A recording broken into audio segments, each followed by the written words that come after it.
my god! My work is calling me.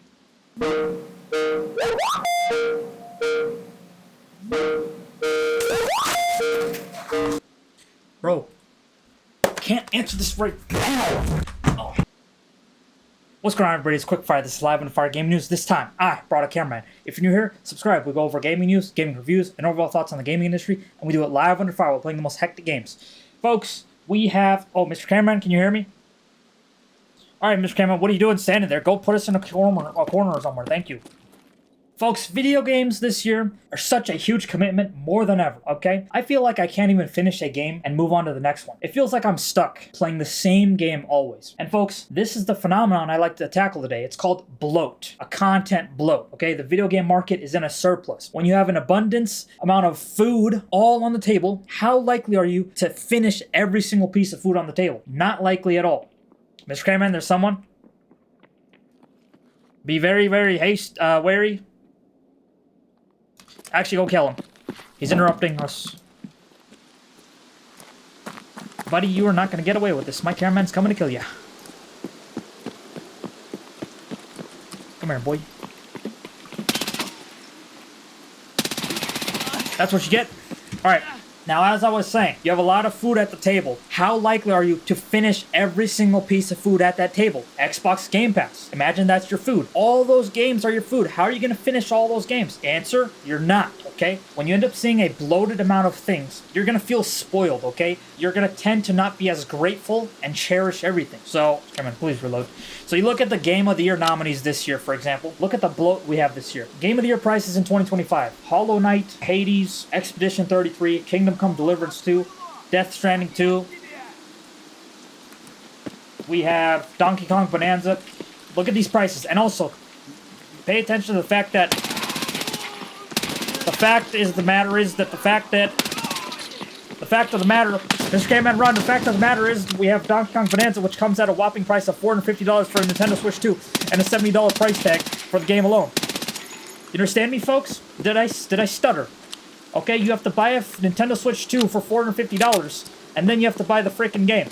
Okay? These are why the prices these days are so high, and the barrier to entry is higher than ever, and plus the time to commit to the games is higher than ever. You look at last year, to beat the main story of these games, you have 2 games last year that are below 12 hours. You have a game at the 25.5-hour mark, which I don't even think you can call it a game, because that is the DLC of Elden Ring, and it's one of the most praised games. So you have people who ended up buying this game and this game alone that year so they can get their fix. That was all they wanted for the amount of months that they had there to play games. But overall, there isn't too many discrepancies in overall time to commit to, with the exception of Metaphor ReFantasia, which we will get to in a sec. But you look at this year's game nominees, right? You start out with an average of 27 plus hours of content for each game. And then, you know, the price of Donkey Kong, $450 is barrier to entry for a Switch 2, and then another $70 on top of that. So the time over money commitment is greater than what's listed here, okay? Sure, the time for Donkey Kong is 18.5 hours, but time is money, so that puts this game, it's 18.5 hours a game, actually way up here, this high on the chart. And also, these exceptions of, you know, Metaphor ReFantasio and Kingdom Come Deliverance 2, I'm not really going to talk about these games because the fact of the matter is that the time of commitment is so large. People who play these games, the majority of them haven't even... Ah, this came in! Oh my god.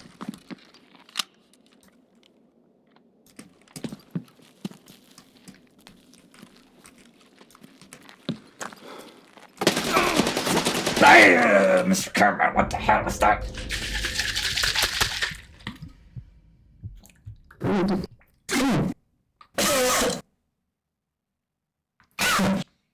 Mr. Cameraman, if you were ever to do something like that again, I can assure you, you're getting canned.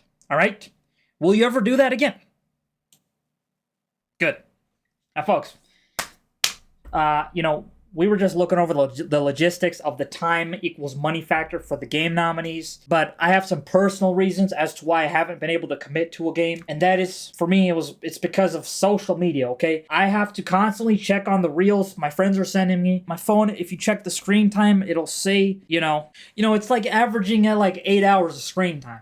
So 8 hours of screen time, I mean, imagine if I were to commit that to the Game of the Year nominees. And not to mention, social media, these companies, they hire retention experts. They hire the ADHD experts. They hire autism experts. They hire people who are experts in manipulating people who have these things so they can stay glued onto their phones and stay doom scrolling, stay, looking at the different reels. And, you're doom scrolling and then you're sending your friend the doom scrolls that you've sent. Now your friend's over here catching up on the reels you've been doom scrolling on. So it's like doom scrolling upon a different level of doom scrolling. But anyways, that's a little tangent. I think in the end, this content surplus, it's a good thing. Good content is a good thing, folks. The content now more than ever is more bang for your buck. And that's more time spent per dollar spent. And I think we should be grateful because of that. Last year we didn't have the abundance of good games coming out. And I do realize that the Game of the Year nominees are a small sample size to even go off of. But if we were to just look back at this year, we have some of the best live service games this year. We don't have to just be forced to play.